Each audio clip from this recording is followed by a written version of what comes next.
National dish of Brazil is feijoada. Feijoada was originally a Brazilian slave dish. One of the biggest import towns in Brazil was Salvador for slaves. And it is like the beating heart of Brazil. It's where capoeira comes from. It's where samba comes from. It's also where the national dish of Brazil comes from, which we call feijoada. Now the slaves themselves always got the worst parts of the pig. They were given the snouts, the hooves, and essentially the parts that the rich white slave owners didn't want. Mm-hmm. So they learned how to make it a good cuisine, just like Cajun food or just like Creole food out of New Orleans. Some of the worst parts became the best food. Mm-hmm. Now, I've never made feijoada vegan style before. And I feel like it's almost an affront to our culture known as churrasco and barbecue, and we do a lot of meat. But I'm really excited to take on the challenge because I feel like the ingredients you've prepared here are going to be pretty much on point, and we have ways of making this normally very meat-heavy dish a vegan-friendly one. And so for me, that's really exciting. Yeah. Now, you also asked me about Brazilian wines. Yes. We're not known for our wines. Some of our beers are coming around, but in reality, we kind of adopt two different wine styles from other places. One being a Vinho Verde, which we're going to open now, which is from Portugal. My grandfather in the north part, Cabaceiras dos Bastos. I was just there about a month ago, and they have amazing Vinho Verdes. I got to taste what my grandfather tasted once upon a time. He immigrated at 5, so probably his parents, but you understand what I mean. You never know. And then later on, when we have the heavier dish, we'll go with the red, which is Castillero de Diablo, which is Spanish wine, but they have opened it in Chile. And Chile creates amazing wines in Latin America. They have this region next to the Pacific, almost like a California in reverse, where the mountains just create this amazing culture for wine.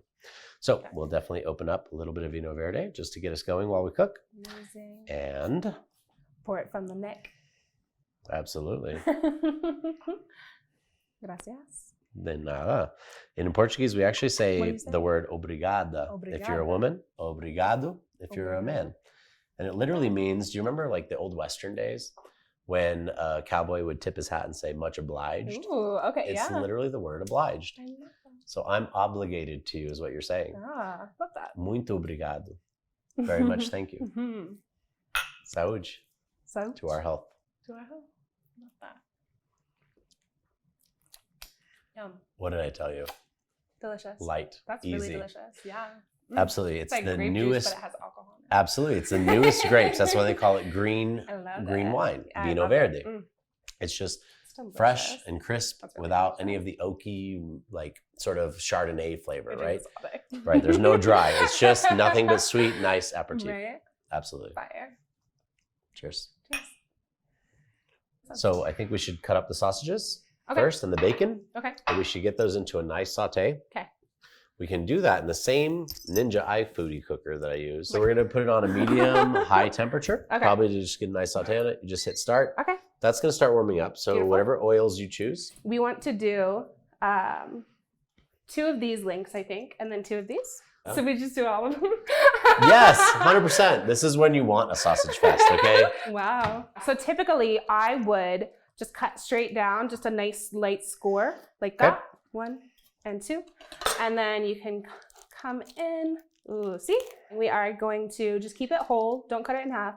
And then just do like 1/2 inch slices or so. Just a slight bias to create a little more surface area, but you don't want it too big. So like bite size.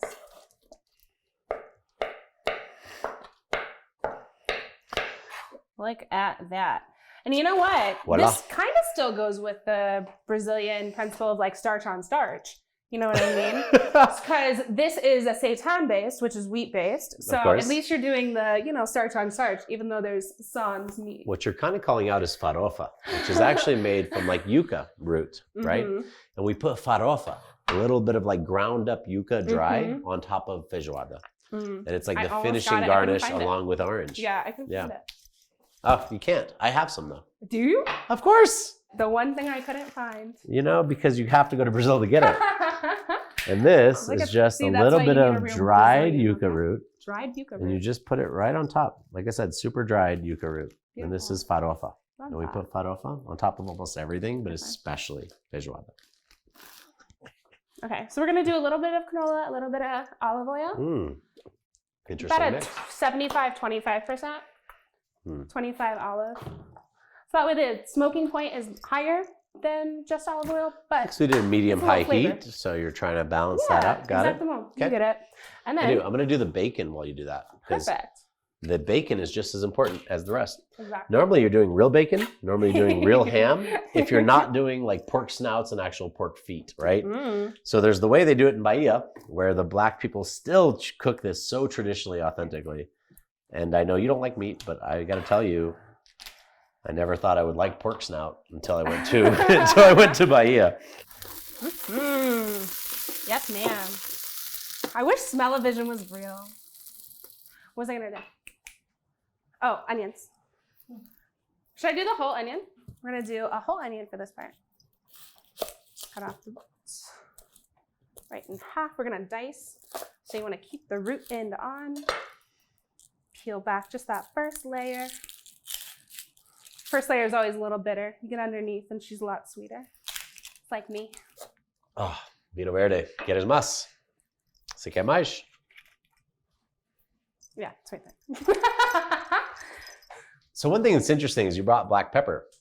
And my maids in Brazil, the housekeepers, would say black pepper is bad for your stomach. Oopsies. So one thing about Latino cuisine is Brazilians do not eat spicy. They don't even do black pepper. Wow.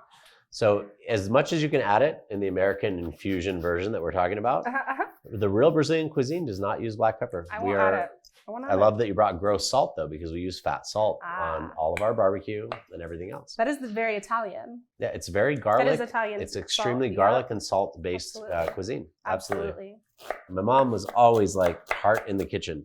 The kitchen is the heart of a house. Absolutely. And that's where we share food and we love and we laugh.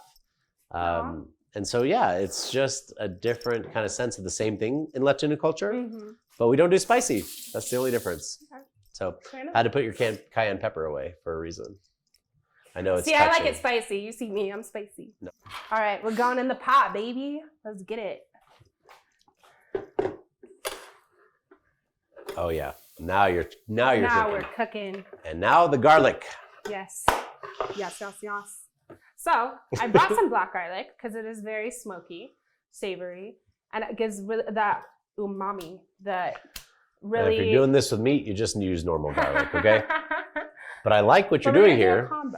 And I will be the ultimate judge anyway, and whether or not this vegan feijoada meets the meaty standards. All right, let's see. Pop, pop. Oh. Yes. May I? Yes, please. So black garlic is actually that's so different. Smoked in a warehouse for like 3 weeks, and it gives it this rich. Oh my God! Yeah. Flavor. Yeah, it's really amazing. So very common in Japanese cuisine, but I'm the queen of like taking little things from every cuisine because I love different cuisines so much, and I really like to do international cuisines comparatively to just this. Blonde. Like, we're going to say it's bland. Le blonde. Cooking that a lot of people from the United States are accustomed to. I just always take the back of my knife and then smash it. It smashes so much easier because it's smoked. Because it's smoked. Wow. Isn't that beautiful? It's almost like a truffle. Yeah, totally. Wow. You could just eat it just like that. God. It's honestly like I almost want to. Amazing. So if you start with dry beans, if you've never done it before, which you should for this recipe, because you're never going to get the appropriate flavor or the flavor that you want by using canned beans because they're already cooked in water. So they're not getting all that deliciousness absorbed into them.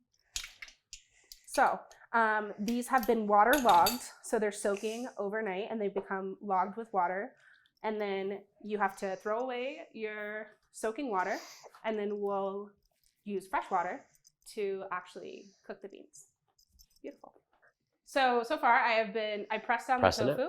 Yeah, so you can see there's a lot of water that has been accumulated on the side. Even whenever you've taken the water out, you can still press it down and get more moisture out, so that way it's nice and crispy. I've always sliced it up and used paper towels. I guess that is a much more effective way of doing things. So you can do both.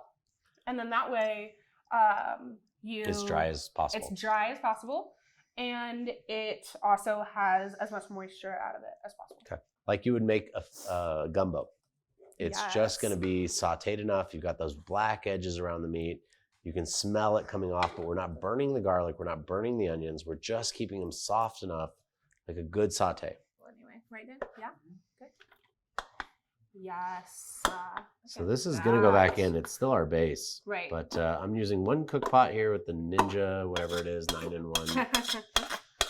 To just, and remember, don't use metal utensils on these babies. Never. You want these amazing Brazilian wooden spoons when you go to the Amazon. A little smaller? Okay. Yeah. You can cut that in half. There you go. Perfect. Look at that. Smaller the ham, the better. Okay. So usually you can buy like cubed ham if you're doing a meat dish. Like you eat this almost every week, at least in Brazil. And in So Brazil, your mom used to make this like once a week whenever you were younger? she would make it when it was special occasion because we lived in America. And And you have to get this special. I mean, farina is hard to come by. But yeah, she would definitely teach us how to make this national dish. I love this vegan version. Like we're going for it. We really are. Let's get it. I tried to get as many vegan meat/protein options as possible. That's exactly what this dish is like you got to work the sugarcane fields against, forced colonialism. You're eating some fucking protein. So, this Maggi is very savory, very umami. I'm going to do a little bit of this. Now, when you're trying to emulate meats, what's the difference between ham, beef, chicken? Like, how do you do that as a vegan? I think it's really just the seasonings, So, like if I'm doing chicken, I'm going to do more like sage, like thyme, like rosemary. Whereas like if I'm doing steak, I'm going to do like more smoky, like umami flavors. So like maybe some cayenne. And the other white meat? What's the other white meat? Ham. So yeah, like ham here. We're doing liquid smoke. We're doing Maggi. Okay. We are going to do this amazing savory flavor that my roommate, who's a food scientist, actually made for me. What? Yes. So it's very umami, very savory, salty. So just like get something to cover it and then kind of toss it. Okay. Oh, the angles. Just get it evenly across and then watch this air crisper do its magic after about I'm thinking 6 minutes. Okay. Beautiful. What temperature do you think it would go at? Celsius or Fahrenheit? Fahrenheit. Fahrenheit. I'm gonna say 350. And we have a rice cooker. Technology. This is one thing Asians and Brazilians have in common. Fucking use a rice cooker. Fucking use a rice cooker. Perfect. Yeah. 1.5 cups will equal about. Oh, you know what we do need for this though? So. Shallots. Shallots. Let's get it. Okay. So in Brazil, we don't do normal rice. We always put a little flavor to our rice. Absolutely. Remember, no pepper, salt, garlic, and in this case, shallots. It's going to be delicious. The idea is to make it light but heavy. And it's a weird combination of cuisine. I'd say flavorful is like, yeah, what but you like mean by heavy is like flavorful. Comfort food heavy. Yeah, You know what I mean? Like. Yeah. Okay, so we have fully cooked this tofu, our crispy ham, quote unquote. It's gone for about 20 minutes in the air fryer. And wow, that's beautiful. Look at that. That's all right. I'm going to eat this one anyway. Wow, how is it? Well, it's going right back in here with this crispy, nice tofu. That's our ham substitute. Here's our bacon. Here's our sausage, right? The vegan version, at least. All that's going to go in. Like I said, it's a very meaty dish. Once you put the beans in there, that's just like icing on the cake. So this is coarse sea salt. So yeah, just a pinch or two. It's just rice, right? We're not doing anything too fancy. But always season your rice. If you don't put salt in your rice, go home. Please don't not season your rice. And this is a big part of this dish in general. Bay leaves, yes, very important. It is. But they are toxic if you eat them. So you always want to. You always want to pick them out of your feijoada. Exactly. Never eat them. No. You put them on the side of the bowl and they become like a garnish you don't eat. They can be cute. They can be a garnish, but don't eat them because they are toxic. So you Right. want to strain those beans first, is what we're saying. You gotta stop Marcos sometimes. He's just like, go, go, go. Whoop-a. Strain beans, go! Okay, so we're gonna take these. It's the same kind of principle as the rice, where it's like, if it's covered in about like an inch or so of water, should be pretty good. Surface area to volume ratio. That's really what it's Exactly. about. More? And that is perfect. All right, so once You're the lid's always on, you just choose the pressure setting. Hey. And we're gonna pressure that on high because I'm hungry and I want this done faster than normal. Fair enough, Right? fair enough. So it's gonna preheat for a little bit. Okay, The only perfect. thing you have to worry about these is the top here. You have like a steam vent off So just don't option, have it, like, slow, underneath. fast. We're just gonna close it all the way. Oh, okay. So it'll be done faster. Oh, okay. In Brazil, we cook these in about 30 minutes. Prep to saute within, and then you literally have the old school pressure cookers that close up, and that's the way your aunt makes it. And now we're gonna look at a little bit of a red. So Chilean wine is really amazing, right? You can look to Chile, also West Coast, just south of the equator instead of north of it. Okay. But the regions are a little different. The Andes are a little more peaky, a little more higher than like the hills of, Sonoma County. Okay. But it makes really good wine. And I would say that out of all the South American wines I've had, Chile is the best. And not a bad price either. Castillo de Diablo from Spain, just went over to Chile, started making wine there. They're great at what they do in Spain. They're a really famous, well-known brand around the world. They never really make a bad bottle. And this one was maybe, I don't know, $16, something like that. So you can do good Chilean wine for cheap. So we just put a little salt in there. Put a little more garlic. Never enough to garlic, Does it need more salt? No, it's fine. It's great. We put enough salt. That's what I'm saying. It was already salted. It's just a texture thing to make it more stewy. Exactly. Perfect. Now, we've already steamed this up. We've already pressure cooked it. So we actually have to let the vent off. Whoop, whoop. And it's under a lot of pressure. It's been already steaming for 20 minutes. So Cue under pressure. David boy. once that's done, it'll die down. And we know then we can open it. And we can mix in the textured beans we held to the side, which are just going to add a little bit more of that end thickness to the stew. Again, trying to go vegan here, you don't have the natural thickness of fawn from meat. So we find ways to be creative. It'd be okay to just turn and open. Wow. And you can see that boil, right?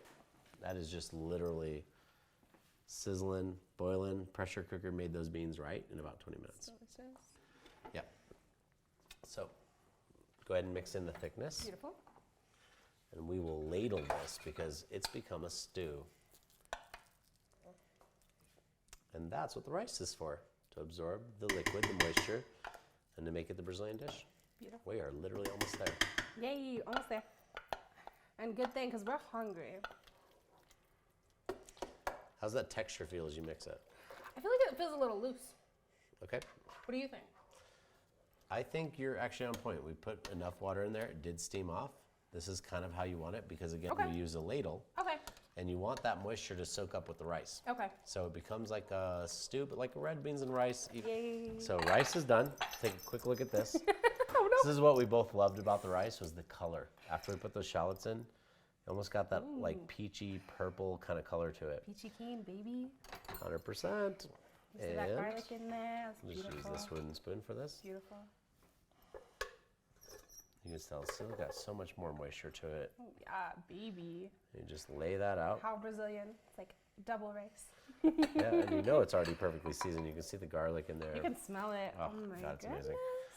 So you don't be liberal with the anything. Like you just take it. That's why ladles are best. And you can see how it just lays over Beautiful. nicely. And that's going to absorb all into the rice. Gorgeous. And then all we need is a little bit of farofa. And now this is the part you get to say. If you want it drier, you put more farofa. If you don't, I usually just do a little sprinkle. the garnish. It's just going to add a little bit of flavor, a little bit of texture to an otherwise kind of sloppy but meaty and delicious dish. Okay, amazing. And then we'll just do like a little quarter of Yeah. orange. We can literally put them in, quarter slices, hanging on the edge of the bowl. You almost eat this after you finish the feijoada. It's like a little bit of dessert afterwards. Like As a my- digestif. Yeah, and as my mom would say, the protein goes to your blood with the vitamin C. So you have to have orange for the vitamin C to go with the protein. Love that. And oh, you did that perfectly. You can hang it on the edge of the bowl for garnish. Look at that. Beautiful. A little bit of spoon and you're set.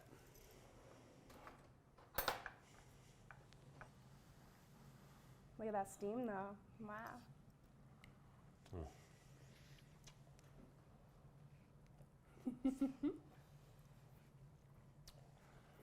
Still hot, but I will say it is hearty. And it sticks to your ribs. Wow. Okay. And the flavor is not that off. Okay. I would say it's a little sweeter than normal. Okay. And maybe that's like wherever we can adjust. Yeah. But the hardiness is still underneath it. And Love that's like that fond we did. Yeah. You can totally. get that.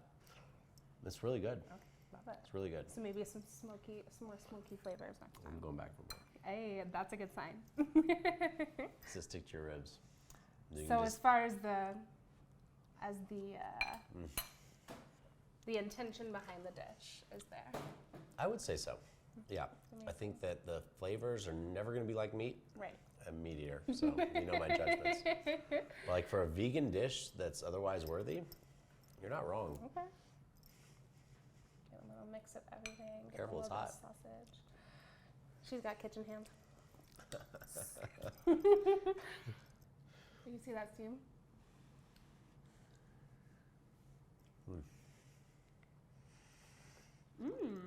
Okay.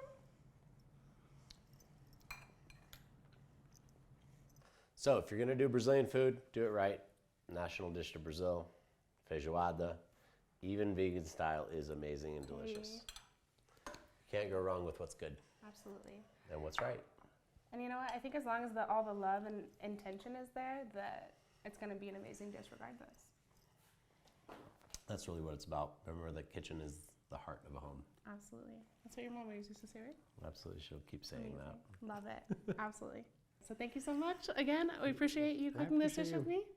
And stay tuned for more De nada. with Vegan Epicurist. Obrigado. Thank you.